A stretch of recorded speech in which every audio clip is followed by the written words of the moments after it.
Grabando. Acción. Llevo más de 4 años viajando en autobús a diario y les puedo asegurar que es de los lugares más hostiles, por así decirlo, en los que he estado nunca. Y va en serio. De hecho, ¿os acordáis del capítulo de Terra Hostil que subió al canal? En el que Jake Dawson entrevistaba a un infiltrado que estuvo con Popus y demás cosas durante 5 meses. Bien, pues esa infiltración con Popus no llega en la caquita en comparación con un autobús. Hacedme caso, una vez entras en un autobús nunca sabes qué te vas a encontrar dentro. Al ser un transporte público que puede usar todo el mundo, nunca sabes con quién puedes compartir vehículo. Ya sea, por ejemplo, un niño hiperactivo o hasta un tío viendo porno. Lo mejor de todo es que este caso no va en coña, es algo serio. Un amigo mío me contó que una vez, cuando iba de camino a clase en autobús, se sentó justo detrás de un tío y ese tío estaba viendo algo en su teléfono, ¿vale? Como todo el mundo puede estar viendo Netflix o YouTube, lo que sea. Pero se encontró que ese tío estaba viendo porno en su teléfono, con los cascos y todo. Es un plan... Digo yo que hay que estar bastante loco para ver porno en autobús, ya que te gastas un montón de datos. Bueno, a menos que el tío ya tuviese el vídeo descargado desde su casa con el wifi.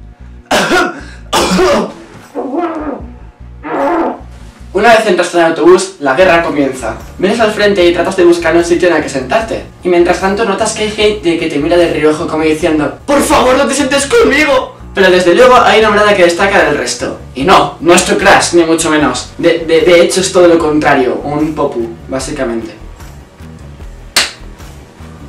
Los popus dentro del autobús son incluso más territoriales que la ciudad. ¿A qué me refiero con esto? Los popus siempre suelen ir de la parte de atrás del autobús para que nadie los moleste. Y de hecho siempre van acompañados de su altavoz popu. ¿Y para qué sirve ese altavoz? Ese altavoz básicamente lo que hace es ponerte música a todo volumen. Ya puede ser reggaetón, Mala Mujer, el Bad Bunny, con ellos, por narices. Bien, entonces la parte de atrás del autobús queda descartada para sentarse.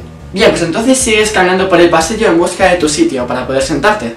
Hasta que de repente encuentras una especie de bulto ahí entre dos asientos, un tanto curioso. Te acercas allí sigilosamente en busca de tu sitio y de repente que te encuentras a un tío tumbado como una foca, ocupando los dos asientos, literalmente. A este tipo de personas me gusta llamarlos bellos durmientes. ¿Pero por qué se llaman bellos durmientes? Básicamente porque estos tíos se dedican a dormir en el autobús como si estuviesen en su casa. Vamos, ya les traigo la manta de Rayo McQueen y se sienten como si estuviesen en su cama. Y digo yo, ¿por qué tenéis que ponerse a dormir en medio del autobús, ocupando los dos asientos? Continúas por el pasillo y comienzas a adaptarte al terreno. Gracias a tu buena vista, eres capaz de encontrar varios sitios libres. Pero hay un gran problema. Ay, ese problema. El gran problema consiste en que estos sitios parecen vacíos, pero en realidad están ocupados por bolsos, mochilas y demás cosas personales que pertenecen a una persona que está sentada justamente al lado.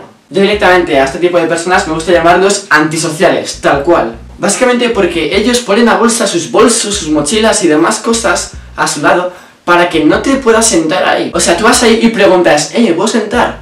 Y ellos dicen, no, perdón, es que tengo aquí mochila, tal, que pesa mucho, tal, lo siento, está ocupado. A ver, no siempre es así. Alguna vez he preguntado a alguien y en realidad ha cogido su mochila y dice, venga, date, no sé qué tal. Y digo, gracias, tal. Pero hay personas a las que he preguntado y me han dicho, no, es que está mi mochila aquí, tal, que pesa mucho, tal. Perdona, ¿me puedo sentar? Ah, lo siento, aquí va mi mochila. Lo siento, disculpe, pero está sentada. Ah, vale. ¡Eso es fake, hermano! Espera. Pablo del futuro, edita esto. Introducir himno de los cazafantasmas. Ah, lo siento, aquí va mi mochila.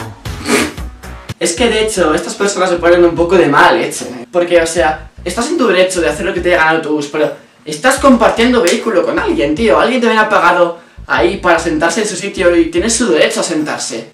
No le metas ahí tu riñonera, tu bolso y demás cosas, porque es un fake, tío. Es que lo mejor es que he visto a gente cuando se va de fiesta un viernes que deja su bolso de mano, o sea, no digo un bolso grande, digo un bolso de mano de llevar aquí, ¿vale? O incluso una riñonera al lado del asiento para que no te sientes ahí. Es en plan, tío, pero aquí no acaba la cosa, amigos. Hay cosas que son incluso peores que los antisociales. Me explico. Suponte que se quedan dos huecos vacíos, ¿vale? En una esquina del autobús. Pues justamente esa persona que se ha sentado junto a un hombre desconocido, ese antisocial, se cambia de sitio aposta para ponerse en los dos sitios vacíos. Y como no, pues se sienta él y luego pone su mochila a su lado. Es en plan, tío, ¿desde cuándo somos tan asociales? Y sí, amigos, cómo no, estas personas también tienen nombre. Los llamo antisociales extremos. Finalmente te das cuenta de que al final no quedan más sitios libres y decides quedarte de pie, agarrado a una barra, tan a gusto, en el pasillo. Está hablando, ¿no? Vale. La cosa es, ¿desde cuándo somos tan asociales? La verdad es que yo cada vez empiezo a perder más la esperanza. Luego me entero de que van a hacer una serie de Señor de los Anillos. Luego me entero de que Stranger Things 3 sale en 2019 y no este año. ¿Hasta dónde vamos a llegar, tío?